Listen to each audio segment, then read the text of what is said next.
Men and women are at high risk of leaving prison with an infectious disease.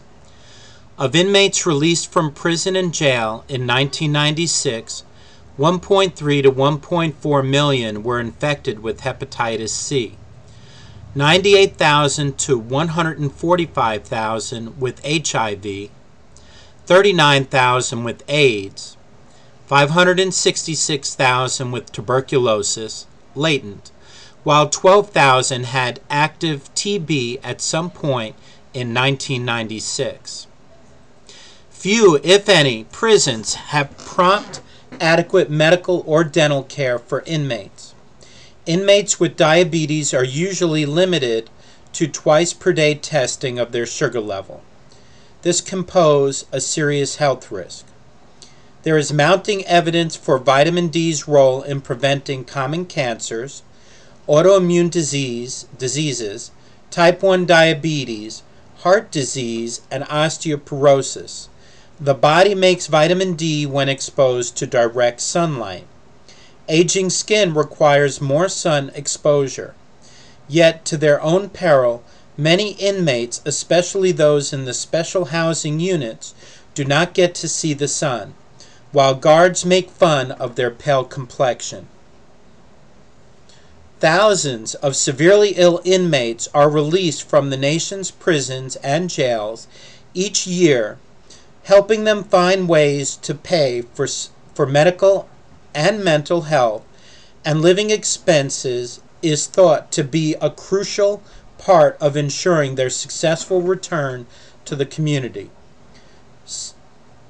Some of these released inmates may be eligible for disability benefits available through federal entitlement programs, such as supplemental security income,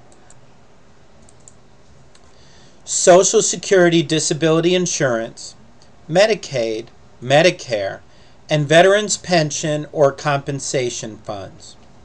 Applying for these benefits prior to release could make this assistance available immediately upon release.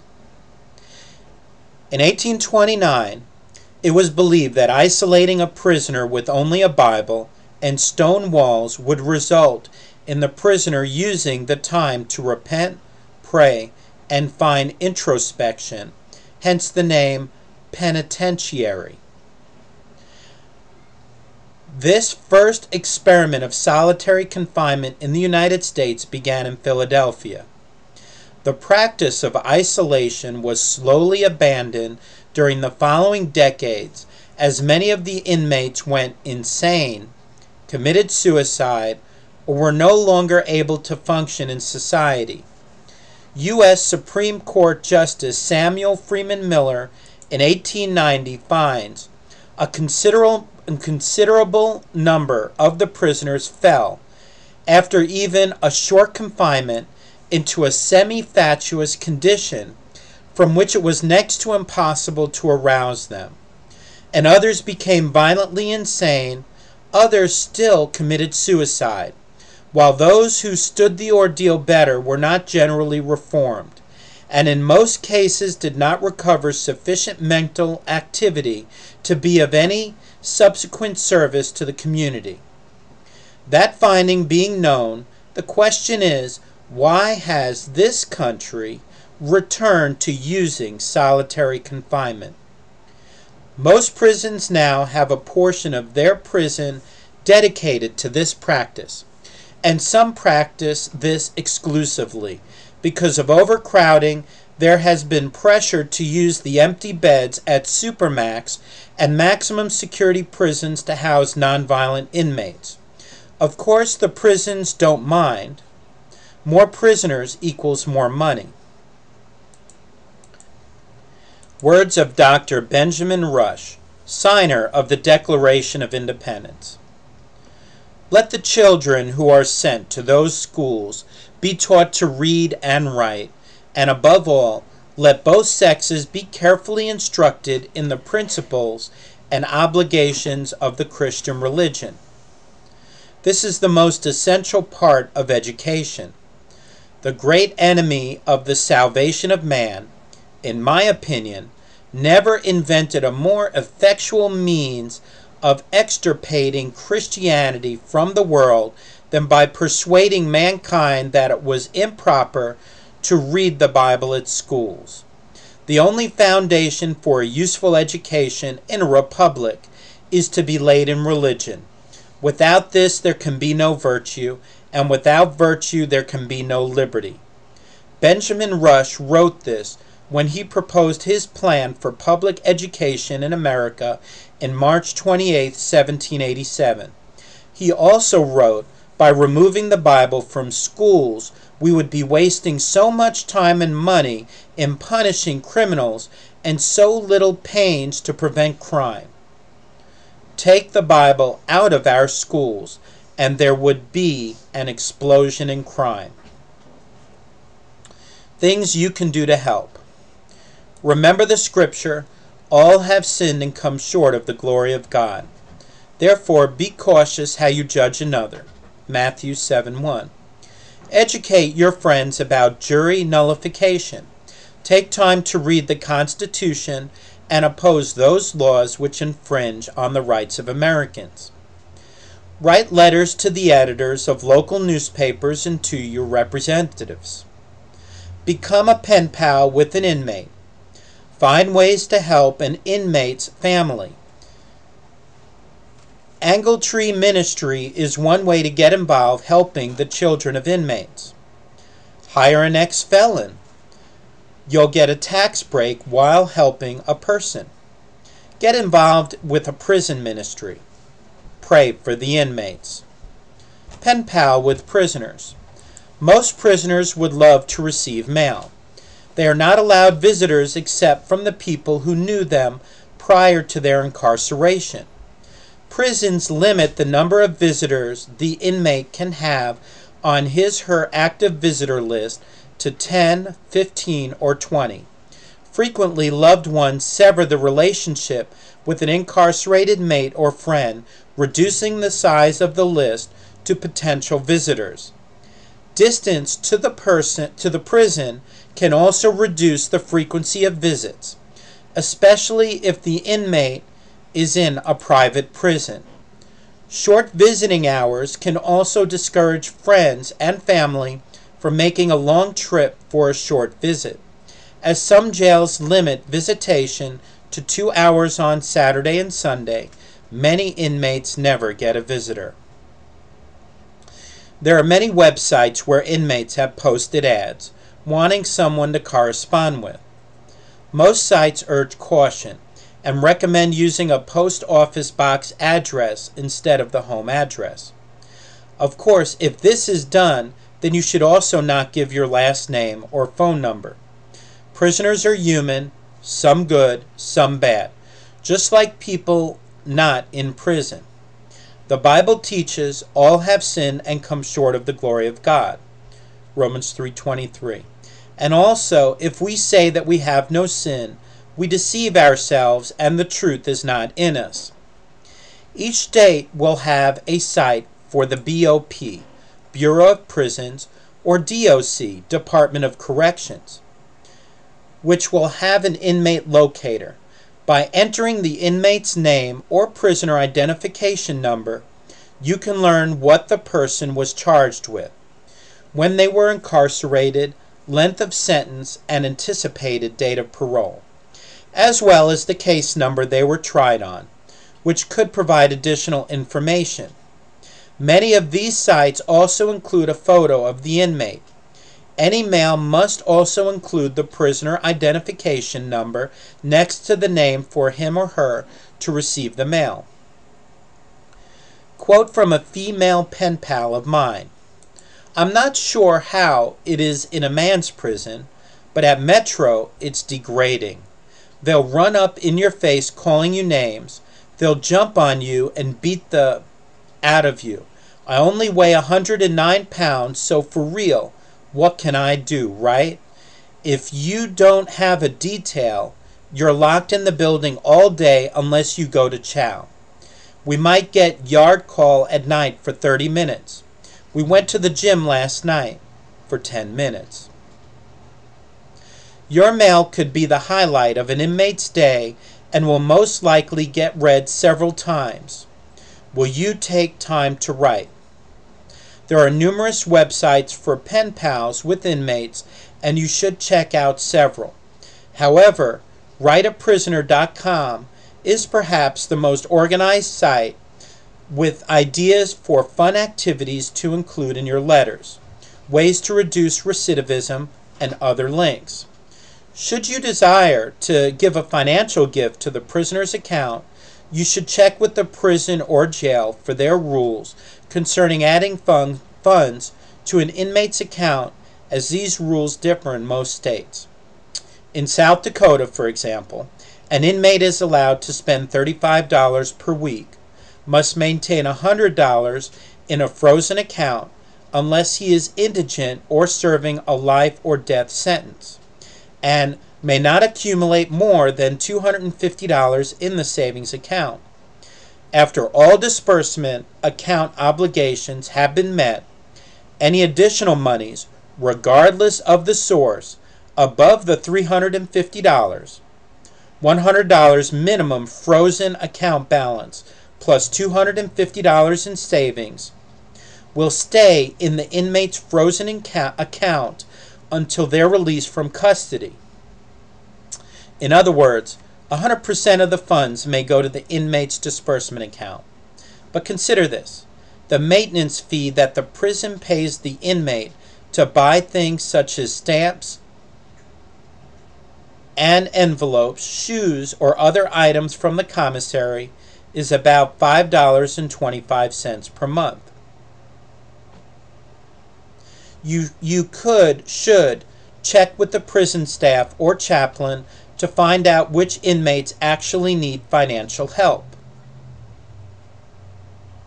Family of inmates are not allowed to give to another inmate's account.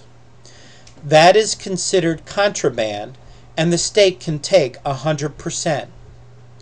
In Georgia, inmates may only receive funds from family members or from friends on their visitation list.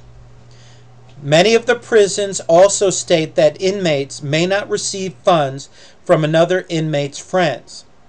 But with the incarceration rate of better than more than 1 in 100, almost everyone would know more than one inmate.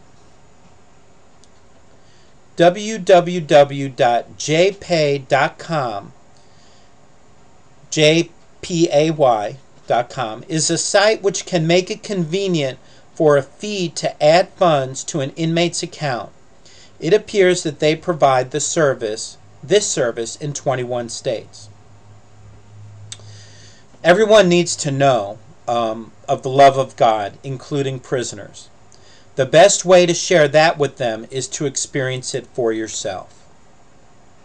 You can send a gospel tract, but if you send more than one at a time, it will often just be thrown away by the mailroom. Hardback books are only allowed to be received from the publisher and not from an individual.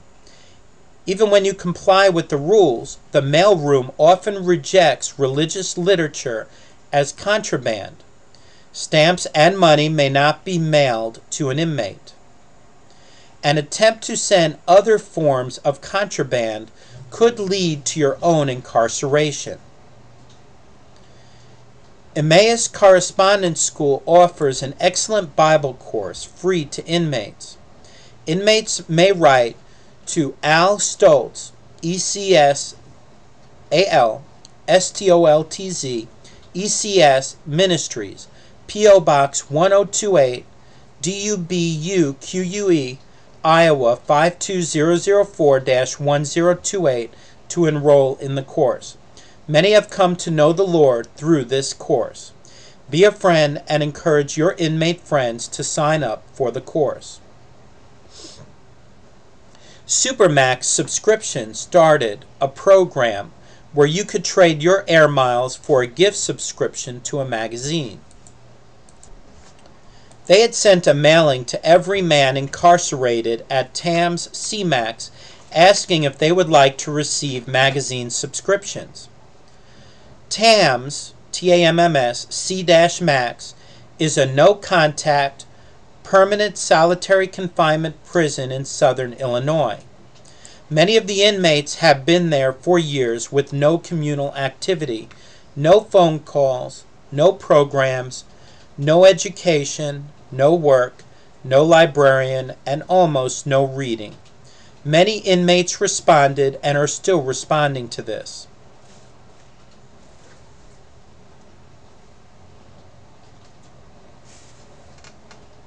By emailing to supermax@temporaryservices.org, SUPERMAX at TEMPORARYSERVICES.org, you can tell how many award miles you would like to donate.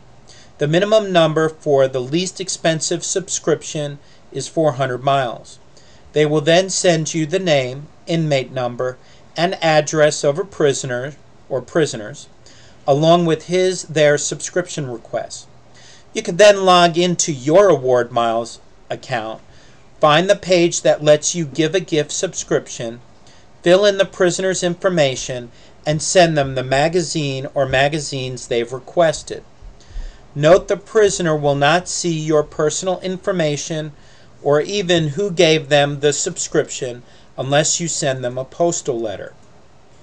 With over 2.3 million inmates and 5,000 prisons and jails, you could possibly start a similar program at a different institution. Or you could get involved with a prison ministry. Do something to make a difference. Should a pen pal correspondence develop into a more serious relationship, understand that, statistically speaking, ex-inmates are more prone to be abusive. Therefore, premarital counseling would definitely be in order if the relationship goes that far. Also, the state can take from his assets for up to 20 years after being released. Oops. The Eighth Amendment is also void in the eyes of the court, as is the 14th Amendment. The other amendments to the Constitution also being infringed upon with more restrictive laws in line with Karl Marx's dream of world communism. Many of the inmates in federal prison are there as a result of the government violating Article 3 of the Constitution. The following is from the South Carolina Republican Party platform, SC Republican Party platform. The Constitution of the United States, which established a democratic republic, provided very specific and limited powers to the new government. Only those powers and duties specifically enumerated within the Constitution of the United States were granted to the states and the people to the national government.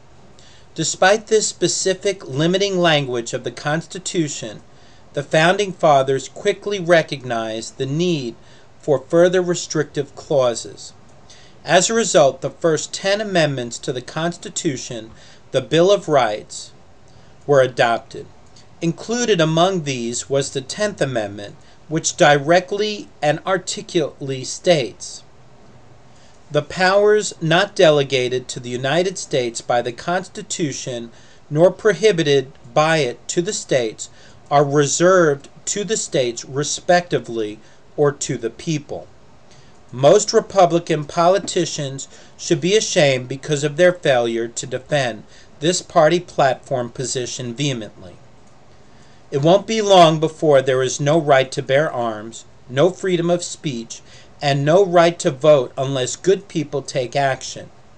Thomas Jefferson stated, "A government big enough to give you everything you want is strong enough to take away everything you have." Other ideas for involvement and helping. Many families cannot afford to visit. Maybe your church or group could make this a ministry outreach. If there is a prison near you, consider a mission house to allow families to save hotel costs. Maybe you could provide transportation to and from the prison. changes to the system which are needed.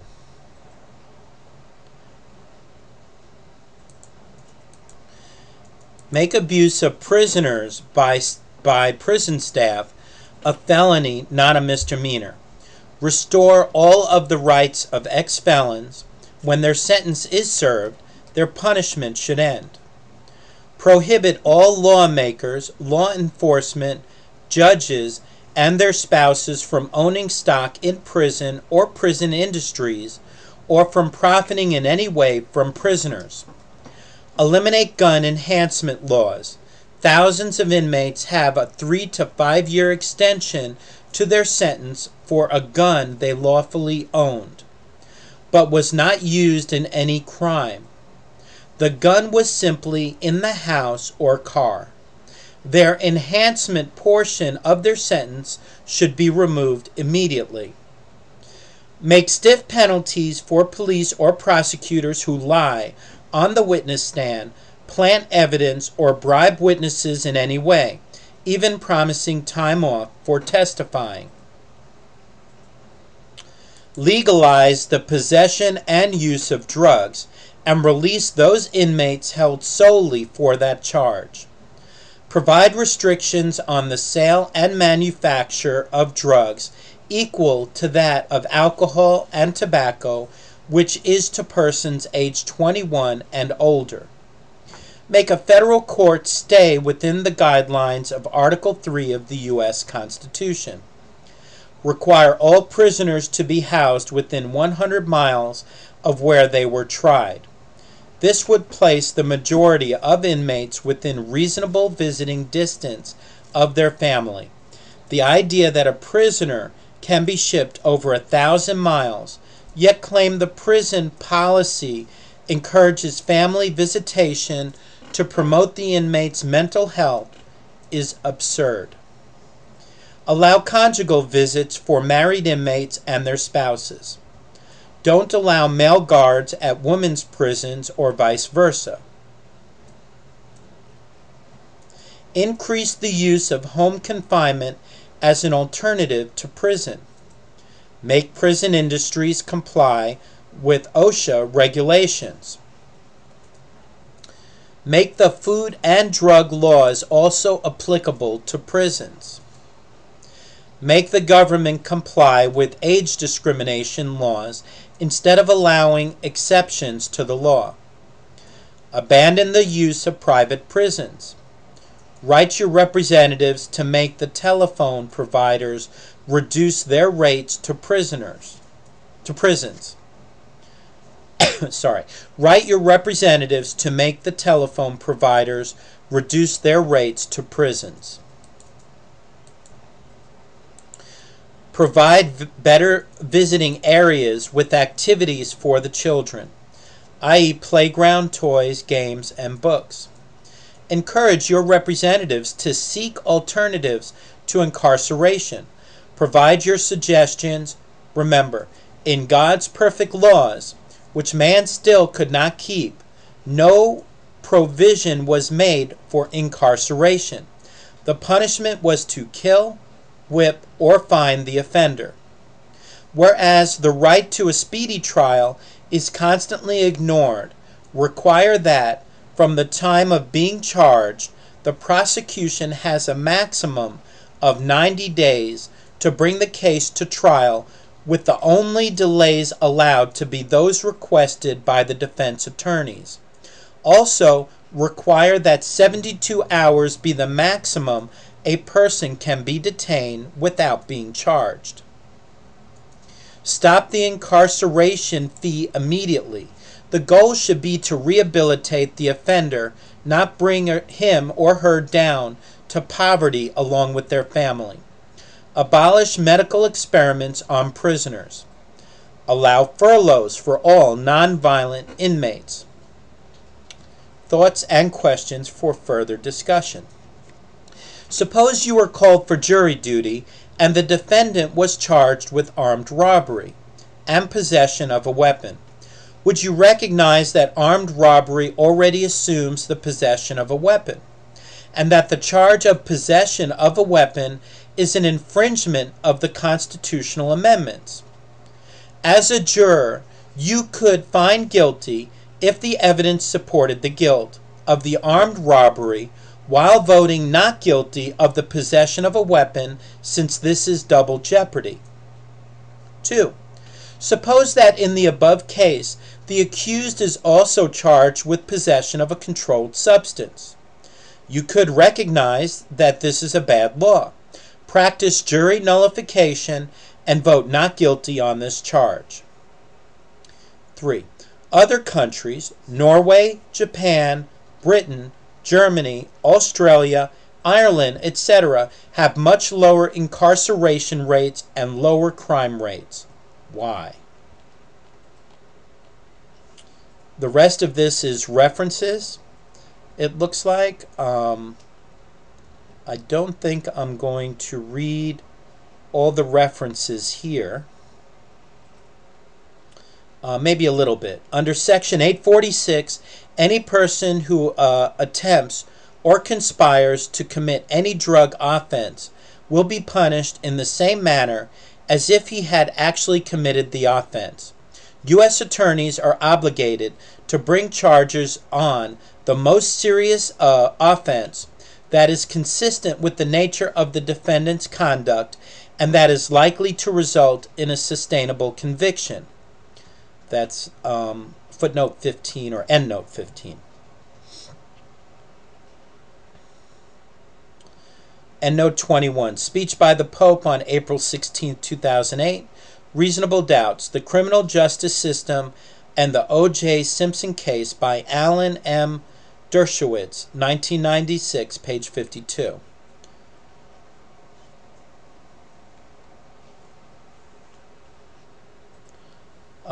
Endnote 31. Lawmakers want to reduce costs of 3 meals from $2.67 to $2.30, a 14% reduction.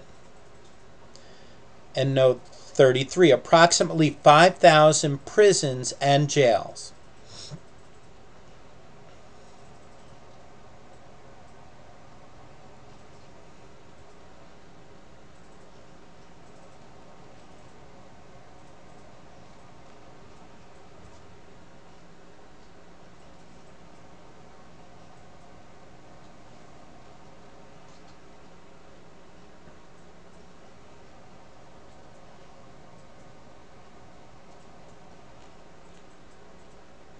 Prisoner comments.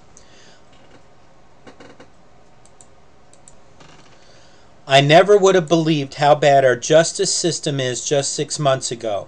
This book tells the truth. David. Great book. Only drawback, we are treated worse than dogs. Justin. I read it 3 times and wept each time. It's so true. Kenny. Please send this to my congressman. He has the power to fix this and doesn't have a clue there is even a problem. Jeff. And finally, my wife left me when I had been in for a year. I lost my job and my house. My children have gone wild, all because of Rule 35. 2 drug dealers in prison testified that I sold them drugs. I've never met either one and never sold or used drugs in my life, but they got time off and I got 4 years.